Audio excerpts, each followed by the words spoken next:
میں پوچھنا چاہ رہی ہوں میاں بیوی کے درمیان جو ناچاکی ہے اس کے لیے کوئی وظیفہ بتا دیں پلیز.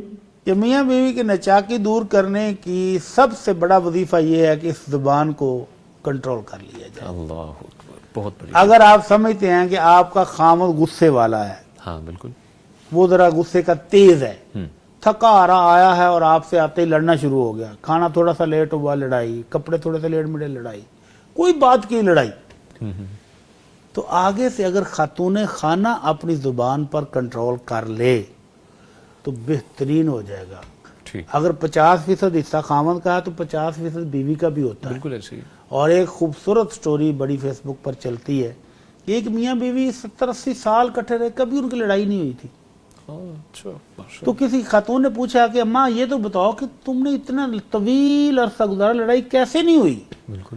وہ کہتی کہ میں نے دیکھا کہ میرا خامد غصے میں ہے، باہر تھکا رہا آیا ہے، میری کسی بات پر بھڑک اٹھا ہے، ہاں جی، تو میں چپکے سے کچن میں چلی جاتی ہوں.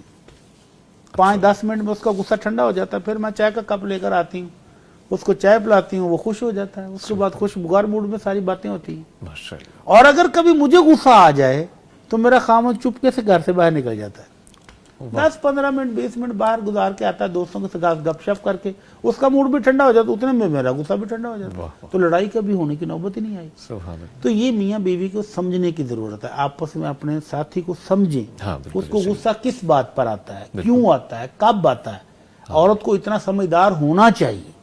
اور جب وہ غصے میں ہو اور اس کو 2 کے جواب 4 کے ساتھ دیں گے جب ملٹیپلائی کر کے، بالکل، تو پھر جنگ لگے گی، جنگ عظیم شروع ہو جائے گی. بے شک ایسے. اور اگر خاتون چپ ہو جائے، زبان کو تھوڑی دیر کے لیے بند کر لے، حوصلہ کر لے، صبر کر لے، تو وہ خامد اکیلا کتنا بولے گا آخر، ہاں بالکل، کتنا بولے گا. کتنا بول سکتا ہے ایسے ہی. وہ تھوڑی دیر غصہ نکالے گا، اس کے بعد کہے گا یہ تو بولتی نہیں ہے، تو جواب چپ ہی کر نہیں آ جائے رہا گا. یار، میں اکیلے ہی بول رہا ایک دفعہ اگر یہ حادثہ ہوا تو وہ تھوڑا سا سوچے گا، دوسری دفعہ ہوا تو وہ کہے گا یار یہ تو آگے سے جواب نہیں دیتی، تیسری دفعہ اس کو شرم محسوس ہوگی کہ یار یہ تو بولتی نہیں، میں ایسے اکیلے بول رہا ہوں. بالکل، تو لڑائی ختم ہو جائے گی. بالکل. اور اس کے بعد وظیفہ یہ ہے ربنا ہب لنا من ازواجنا وذریاتنا قرۃ اعین واجعلنا للمتقین اماما.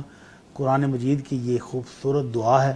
اس دعا کو پڑھیں کہ اللہ ہمارے خامدوں سے، ہماری بیویوں سے، ہمارے بچوں سے ہمیں آنکھوں کی ٹھنڈک نصیب فرما اور ہمیں مومنین متقین کا امام بنا دے. تو یہ دعا اس مقصد کے لیے پڑھی جا سکتی ہے ٹھیک ہے کہ خامد میں کمی ہے یا بیوی میں کمی ہے، وہ لڑاکا ہے یا اس میں کوئی شدت ہے، دونوں ہی نارمل ہو جائیں گے. اچھا مفتی صاحب، آبزرو کیا ہے یہ، شاید میں غلط بھی ہو سکتا ہوں، آپ فرمائیے گا کہ ہمارے معاشرے میں زیادہ تر خواتین جو ہے نا، ان کو کہا جاتا ہے تم صبر کرو. مردوں کو انکریج نہیں کیا جاتا کہ اپنی تھوڑی اپنی جو آپ جس طریقے سے بات کرتے ہو، آپ کا اخلاق ہے، معاملات ہے، ان کو بہتر کرو.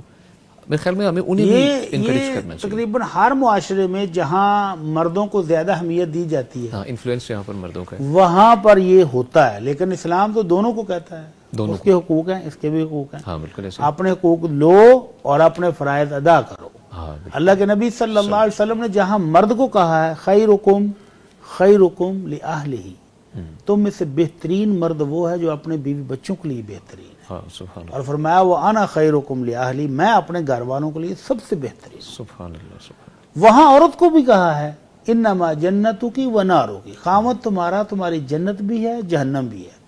اگر تمہارا خامد خوش ہے تو تمہاری جنت ہے، اور اگر وہ ناراض ہے تو تمہاری جہنم ہے. تو خامد کو بھی کہا ہے استوصوا بالنساء خیرا، عورتوں کا خیال رکھنا، بالکل ایسے. عورتوں کے ساتھ حسن سلوک کرنا، عورتیں غصے والی ہیں ذرا برداشت کرنا. خامد کو بھی سمجھایا ہے تو عورت کو بھی کہا ہے. سمجھایا. تو دونوں کو حقوق بھی دیے ہیں، فرائض بھی ہیں. اگر اپنے حقوق لینے ہیں تو پہلے میں ایک بڑا خوبصورت جملہ پڑھ رہا تھا، ہاں جی شیخ. وہ کہتے ہیں کہ ہر مرد چاہتا ہے کہ اس کی بیوی حور ہو. ہاں جی. تو کہتے ہیں اگر حور چاہیے تو پہلے آپ بھی انسان بنو، کیونکہ حوریں انسانوں کو ملیں گی، شیطانوں کو نہیں. شیطانوں کو نہیں ملے گی، بے شک ایسے. اور بیوی سے کہا کہ اگر آپ چاہتی ہو کہ آپ کا خامد فرشتہ صفت ہو تو پہلے آپ بھی اپنے گھر کو جنت بنائیں، کیونکہ فرشتے جنت میں رہتے ہیں، جہنم میں نہیں رہتے.